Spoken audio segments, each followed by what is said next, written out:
नमस्कार साथियों, पुनः आप सभी का प्रेम पूर्वक स्वागत है आपके अपने परिवार सफलतागंज में। और आप लोग देखना शुरू कर चुके हैं सफलतागंज चैनल पर हिंदी सब्जेक्ट का एक और बेहतरीन सा सेशन, जिसमें आज हम लोग बात करने जा रहे हैं वर्णमाला टॉपिक के विषय में। तो साथियों, कुछ प्रश्नों पर चर्चा हमने पिछले वीडियो में की है वर्णमाला के कुछ बेहतरीन से क्वेश्चंस पर। तो उसी क्रम को आगे बढ़ाते हुए आज हम बात करेंगे उसके आगे कुछ बेहतरीन शानदार से क्वेश्चन पर, जो आपकी परीक्षा के लिए बहुत महत्वपूर्ण सिद्ध होने वाले हैं। तो लगातार वीडियो को देखते रहिएगा, वीडियो में बने रहिएगा और वीडियो को अंत तक अवश्य देखिएगा। साथ ही साथ वीडियो को लाइक करिएगा, चैनल को सब्सक्राइब करिएगा और अपने दोस्तों तक ज़्यादा से ज़्यादा इसको शेयर करिएगा। तो देखिए भाई, बेहतरीन सा कंटेंट है। Question number 16। पिछले वीडियो में हमने 15 क्वेश्चन तक बात की थी, उसी के आगे आज हम लोग बात करेंगे। तो क्वेश्चन नंबर 16 होता है, निम्नलिखित में से कौन से शब्द में अनुनासिकता है। तो यहाँ पर बताएंगे भाई किस ऑप्शन जो आपका दिया हुआ है, 4 ऑप्शन, इसमें किस शब्द में अनुनासिकता है। अनुनासिकता क्या होता है भाई, कि जहाँ पर अनुनासिकता शब्द का पहले अर्थ समझेंगे तो साथियों, अनु जो उपसर्ग लगा होता है इसका अर्थ होता है साथ में। और सेकंड जो शब्द इसके साथ दिया हुआ है नासिकता, नासिकता का अर्थ है नाक से। अर्थात जब हम बात करते हैं शब्दों के उच्चारण के विषय में, तो हम लोग सभी शब्द मुंह से बोलते हैं, लेकिन मुंह के साथ जहाँ पर नाक का सहारा लेना पड़ता है किसी भी वर्ण के उच्चारण में या किसी शब्द के उच्चारण में, तो वहाँ पर अनुनासिकता हो जाती है। जैसे अगर हम बात करें संभव की, संभालना की, संभावना की, संभावित की, तो इन अगर आप चारों शब्दों का उच्चारण करेंगे, तो जब आप संभालना पढ़ेंगे, संभालना, तो यहाँ पर नाक का यूज करना पड़ रहा है, जबकि संभव, संभावना, संभावित बहुत आसानी से उच्चारित हो जा रहे हैं। लेकिन जब संभालना की बात आ रही है तो यहाँ पर मुंह के साथ नाक का भी प्रयोग करना पड़ रहा है, इसलिए यहाँ पर क्या होगा भाई, बी ऑप्शन करेक्ट होगा। संभव, संभालना, संभावना, संभावित। तो आप ध्यान समझेंगे तब आपको समझ में आएगी, संभव, संभालना, संभावना, संभावित। क्वेश्चन नंबर 17 की तरफ बढ़ते हैं। जिसकी ध्वनि केवल मुख से निकलती है वे हैं, मतलब जैसा कि हमने बात की कि मैक्सिमम जो वर्ण हैं उनका उच्चारण मुंह से होता है, लेकिन कुछ वर्णों के उच्चारण में नाक का भी सहारा कर लेना पड़ता है, प्रयोग करना पड़ता है। तो ऐसी स्थिति में उन्हें क्या कहते हैं, तो भाई उन्हें कहेंगे अनुनासिक स्वर, सॉरी निर्नुनासिक। निर्नुनासिक जहाँ पर निर उपसर्ग का प्रयोग हुआ है, जिसका अर्थ होता है नहीं, मतलब जहाँ पर नासिक का प्रयोग हो ना हो, नासिका का प्रयोग ना हो, वो कहलाएंगे निर्नुनासिक। और जहाँ पर नासिका का प्रयोग हो वो अनुनासिक कहलाते हैं। तो जैसे कई बार प्रश्न आता है, जैसे लिखा होता है कंचन, अब यहाँ पर क्या हुआ है कि अनुस्वार लग गया है। जैसा कि आप लोग जानते हैं, जो अंग होता है इसका उच्चारण स्थान भी अनुनासिक होता है, नासिक होता है। तो जहाँ पर भी ये लगेगा तो ये अनुनासिक हो जाएगा। और वहीं अगर हम कमल शब्द लिखते हैं तो कमल क्या है, ये निर्नुनासिक है, और कंचा शब्द जो है वो अनुनासिक होता है। ध्यान देना इस बात को। नेक्स्ट क्वेश्चन तरफ बढ़ते हैं, क्वेश्चन नंबर 18। स्वरों के उच्चारण में लगने वाले समय को क्या कहते हैं। भाई, तो जो स्वर होते हैं उनको उच्चारित करने में, बोलने में लगा हुआ समय क्या कहलाता है, मात्रा कहलाता है। ध्यान देना इस बात को, बेहतरीन सा क्वेश्चन है, शानदार प्रश्न है। स्वरों के उच्चारण में लगा हुआ समय मात्रा कहलाता है। क्वेश्चन नंबर 19 तरफ बढ़ते हैं। जिनका उच्चारण ऊपर के दांतों पर जीभ लगने से होता है उसे क्या कहते हैं। तो बताएंगे भाई, अब जब आप बात करते हैं दंत वर्णों की, अर्थात ता, था, दा, धा, ना, इन वर्णों का उच्चारण कर रहे होते हैं, तो जो आपके मुख के ऊपर वाले दांत होते हैं उसमें आपकी जीभ जो है वो टच होती है, तो उसे बोलते हैं दंत। अब इसमें क्या हो जाएगा भाई, बी ऑप्शन सही हो जाएगा। क्वेश्चन नंबर 20 तरफ बढ़ते हैं। चा, छा, जा, झा उदाहरण है। 4 ऑप्शन आप लोगों के समझ है स्पर्शी व्यंजन के। तो स्पर्शी व्यंजन साथियों 25 होते हैं, और ये का से लेकर के जो पांचों वर्ग होते हैं उसके अंत मा तक ये होते हैं स्पर्शी व्यंजन। और इसमें अगर हम बात करें संघर्षी कौन से होते हैं, तो ये शा, श, शाहा होते हैं। अंतस्थ कौन से होते हैं साथियों, या, रा, लावा होते हैं। और यहाँ बात करें तो शा, ये होते हैं। और संघर्ष स्पर्शी की बात करें, यहाँ पर स्पर्शी संघर्ष या संघर्ष स्पर्शी आएगा। तो ये साथियों 4 अक्षर होते हैं, ये क्या कहलाते हैं, ये साथियों कहलाएंगे स्पर्शी संघर्ष व्यंजन, ध्यान देना इस बात को। नेक्स्ट क्वेश्चन, क्वेश्चन नंबर 21, र प्लस म का रूप है, अगर इसमें आप बनाएंगे तो क्या बनेगा।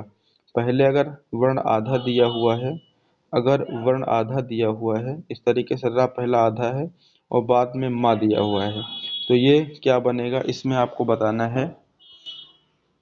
तो भाई यहाँ पर क्या बनेगा, यहाँ पर आपका बनेगा सी ऑप्शन। और ये यहाँ पर अगर हम बात करें ये मात्रा, तो ये साथियों री की होती है। और जब ये बनता है बी ऑप्शन में, तो वहाँ पर पहले आधा माँ फिर रा होता है, तो ये बनेगा इस तरीके से। और जब पहले आधा रा फिर माँ हो, तो वो बनेगा भाई ये रा। तो सी ऑप्शन इसके लिए करेक्ट होगा। क्वेश्चन नंबर 22 तरफ बढ़ते हैं। अनुनासिक व्यंजन कौन से होते हैं। तो अनुनासिक कौन से होते हैं साथियों, अनुनासिक मतलब जो मुख के साथ नाक की सहायता से भी बोले जाएं, तो ऐसे कौन से अक्षर होते हैं। तो प्रत्येक वर्ग का वर्ग का, चा वर्ग का, टा वर्ग का, ता वर्ग का, पा वर्ग का, प्रत्येक वर्ग का पंचमा अक्षर जो साथियों होता है वो अनुनासिक व्यंजन होता है। नेक्स्ट क्वेश्चन देखते हैं, निम्नलिखित में से किसके अभाव में हम पढ़ नहीं सकते हैं। बेहतरीन सा प्रश्न है, शानदार सा क्वेश्चन है, ध्यान समझेंगे। तो संयुक्त अक्षरों की पहचान के बिना, लिपि के परिचय के बिना, 12 खड़ी के परिचय के बिना, या वर्णमाला की क्रमबद्धता का ज्ञान।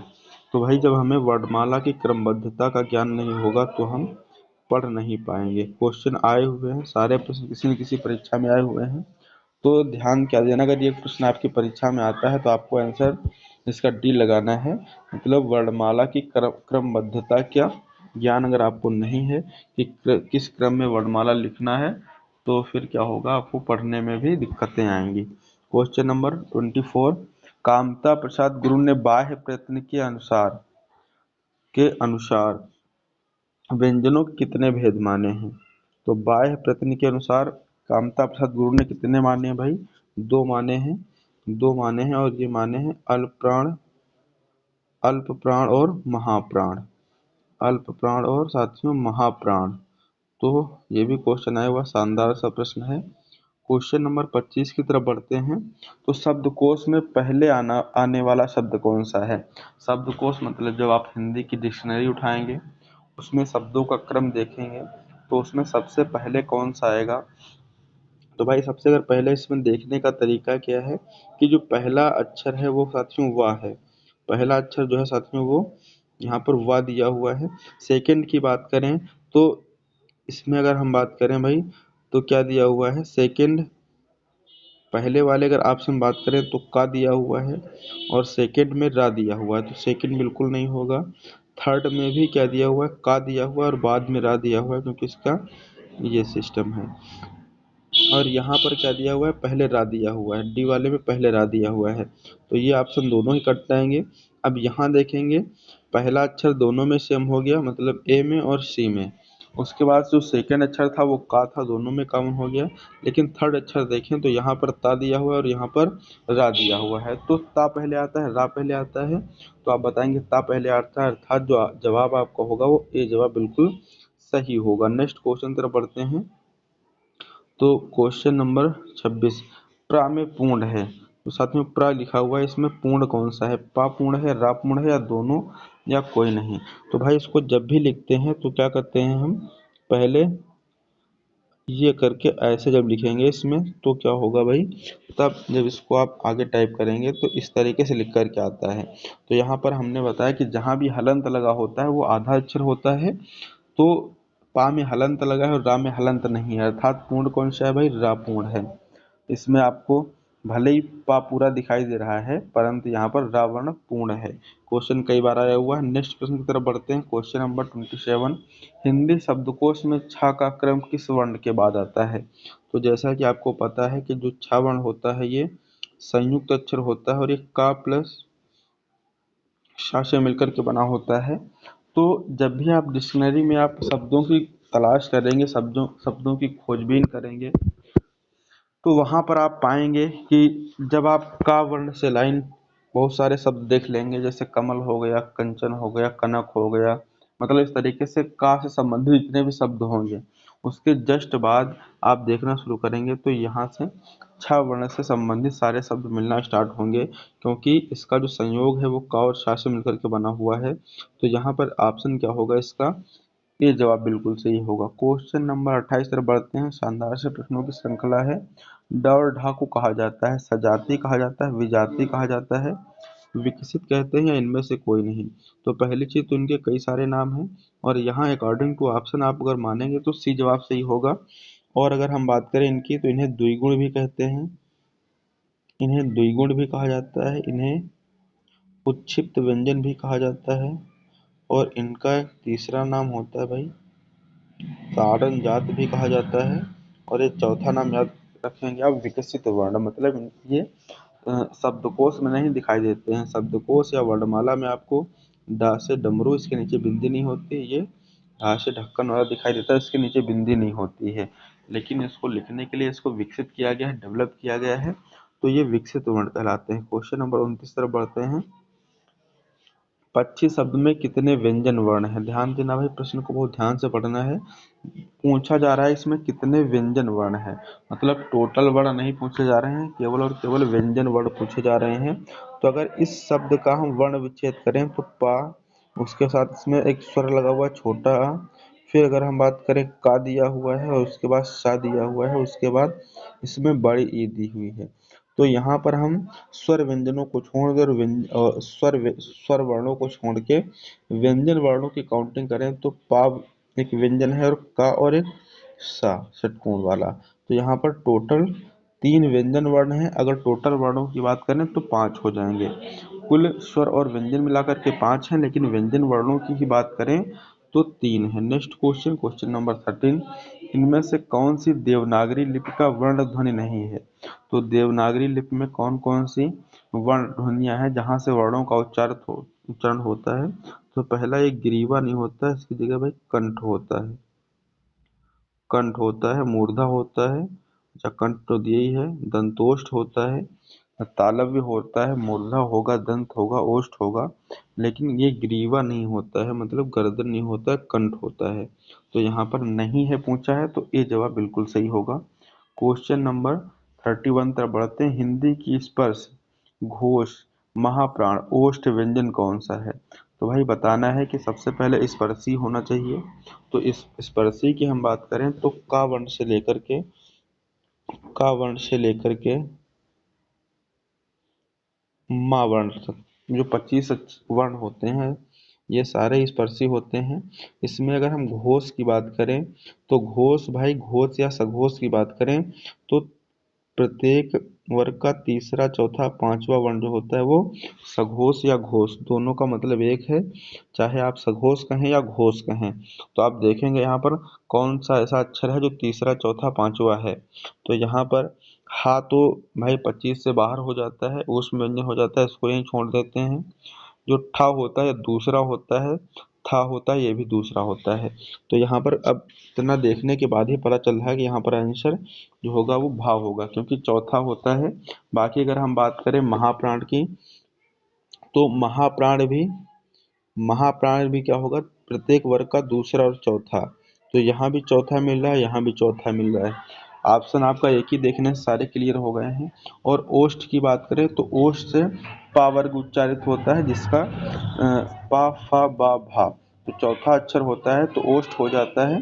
तो भाई ये जवाब यहीं से सही हो जाता है इसका। क्वेश्चन नंबर 31 में ये जवाब सही हो। क्वेश्चन नंबर 32 की तरफ बढ़ते हैं। हिंदी में अनुस्वार किस ध्वनि का सूचक नहीं है? तो अनुस्वार भी हमने बताया था कि प्रत्येक वर्ग का जो पंचमाक्षर होता है, पंचमाक्षर होता है वो अनुस्वार होता है। इसमें आप देख ले कौन सा पंचमाक्षर नहीं है, तो ना होता है, अड़ा होता है, माँ होता है, जबकि यह पंचमाक्षर नहीं होता है। क्वेश्चन नंबर 33 की तरफ बढ़ते हैं। काकल्य वर्ण कौन सा है? तो साथियों जो काकल्य वर्ण होता है वो हा होता है। काकल्य वर्ण जो होता है साथियों वो हा होता है।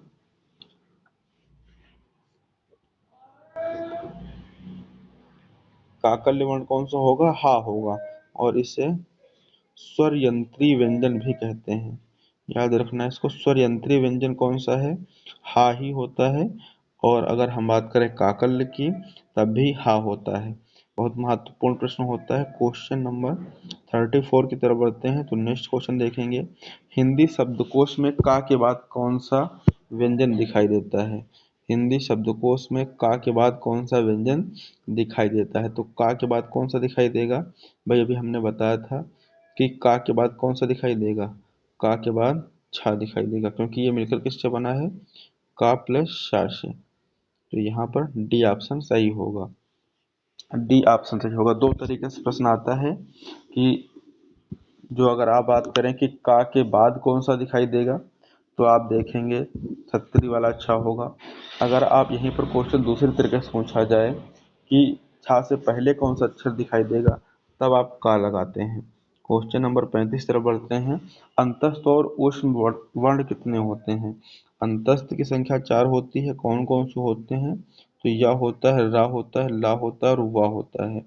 यहीं अगर हम ऊष्म की बात करें तो ऊष्म कौन कौन से होते हैं, तो भाई शा होता है, शा, ये 4 क्या होते हैं, ऊष्म हो जाते हैं, और ये 4 हो जाते हैं अंतस्थ। तो टोटल देखेंगे तो इनकी संख्या 8 हो जाएगी। ऑप्शन जो इसका सी सही होगा, 8 जवाब सही होगा। प्रसन्नता शब्द में कौन सी ध्वनि है। तो साथियों, प्रसन्नता में युग्मक ध्वनि होती है, युग्मक होती है। देखते हैं कि यहाँ पर युग्म बनना है, युग्म मतलब जोड़ा बनना है, एक ही वर्ण के जोड़ा बन रहे हैं, तो ये हो जाती है युग्मक ध्वनि। उसके बाद अगर हम बात करें,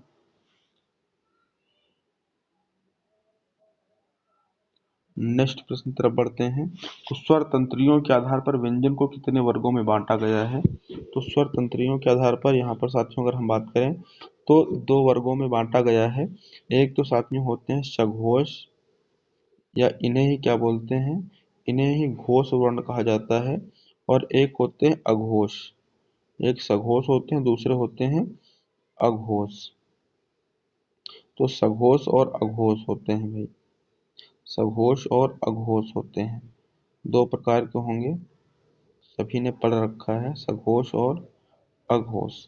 तो इसका बी जवाब सही होगा। नेक्स्ट प्रश्न तरफ बढ़ते हैं। 38, हिंदी वर्णमाला में छ और ड के ठीक बीच में कौन सा वर्ण आएगा। तो यहाँ पर देखेंगे भाई, छ होता है, फिर इसके बाद का देखना है तो जा हो जाएगा, जा हो जाएगा, इया हो जाएगा, टा होगा, फिर ठा होगा, डा होगा और ढा होगा। अब इसके बीच में देखना है, इसको हटा दो, इसको हटा दो, इसके बाद देखो कितने वर्ण बच रहे हैं। तो यहाँ पर अगर हम बात करें यहाँ तक रख करके, तो भाई क्या होगा, 3 इधर से 3 इधर से, तो यहाँ पर टा वर्ण आएगा इसके अकॉर्डिंग। नेक्स्ट प्रश्न की तरफ बढ़ते हैं। ये यहाँ पर ढा की जगह अगर हम बात करें तो ड़ा कर लें, तब ये टा आएगा। थोड़ा सा इसमें मिस्टेक मुझे लग रही है, क्योंकि ठीक बीच में तो नहीं आएगा, बराबर बराबर से हटाने पड़ेंगे। तो यहाँ पर आप अगर ढा कर लेते हैं तब यहाँ पर टा आ जाएगा। नेक्स्ट प्रश्न तरफ देखते हैं। प्रत्येक शब्द की वर्तनी के सभी वर्णों को उसी क्रम में अलग अलग दिखाना, दिखना नहीं दिखाना होगा, क्या कहलाता है। वर्ण संयोजन। तो संयोजन मतलब होता है अलग अलग करना, तो बिल्कुल नहीं होगा। संयोजन होता है एक साथ दिखाना, इकट्ठा करना, जबकि यहाँ पर अलग अलग की बात करा है। संधि में भी मिलाते हैं वर्णों को, जबकि संधि विच्छेद में अलग करते हैं, परंतु वहाँ पर शब्द अलग होते हैं। और जबकि पूछा है कि शब्द के प्रत्येक वर्ण को उसी क्रम में अलग अलग रखना, ये वर्ण विच्छेद कहलाता है। तो क्वेश्चन नंबर 40 की तरफ बढ़ते हैं। निम्नलिखित में से अघोष अल्पप्राण ध्वनि कौन सी है। जो अघोष भी हो और अल्पप्राण, तो अघोष कौन से होते हैं साथियों, अघोष होते हैं प्रत्येक वर्ग का पहला और दूसरा अघोष होता है। अल्पप्राण होता है पहला और तीसरा पांचवा। अब इसमें से देख लेंगे कि कौन सा मिल रहा है। तो अघोष ये कॉमन हो रहा है, ये कॉमन हो रहा है, अर्थात का पहला होता है क वर्ग का, और ता वर्ग का ता पहला होता है। तो यहाँ पर डी जवाब जो होगा वो सही होगा, डी जवाब है वो सही होगा। और ये रहती है आज के प्रश्नों की बेहतरीन शानदार सी श्रृंखला। और दिए हुए प्रश्न कैसे लगे आपको कमेंट बॉक्स में अवश्य बताइएगा। और आज के सेशन पे ही समाप्त करते हैं। और जैसा कि आप लोग के री एग्ज़ाम के लिए तैयारी चल रही है, तो परेशान कतई ना हो। और ऐसा नहीं कि मन नहीं लग रहा है, तो मन कब लगेगा, जब काम में फिर से लग जाएंगे तो भरोसा फिर से लौटेगा। बेहतरीन सी लाइन है। तो लगे रहेंगे लगातार, धीरे धीरे इसी तरीके से करते रहेंगे। एक वीडियो में इस पर लेकर के और आऊँगा, कुछ बेहतरीन से प्रश्नों की श्रृंखला और होगी। तो अभी टोटल 40 क्वेश्चन हुए हैं समथिंग, इसमें 60 क्वेश्चन जो बेहतरीन से क्वेश्चन है। और अगर इसको आप प्रैक्टिस करके जाएंगे तो यहाँ से बाहर कुछ नहीं आएगा, इतना मैं आप लोगों से वादा करता हूँ। तो अगर इतना आप कर लेंगे, ईमानदारी से पढ़ लेंगे, तो इससे बाहर कुछ नहीं होगा, आसानी से आप परीक्षा को क्रैक कर पाएंगे। और 37 में 37 हिंदी में लाना है, तो लगातार इसी तरीके से प्रैक्टिस करते रहिएगा। साथियों, जय हिंद, वंदे मातरम, इनकलाब जिंदाबाद। मिलते हैं आप लोगों से अगले वीडियो में, तब तक के लिए आप सभी का बहुत बहुत धन्यवाद। Thank you, I love you, जय हिंद।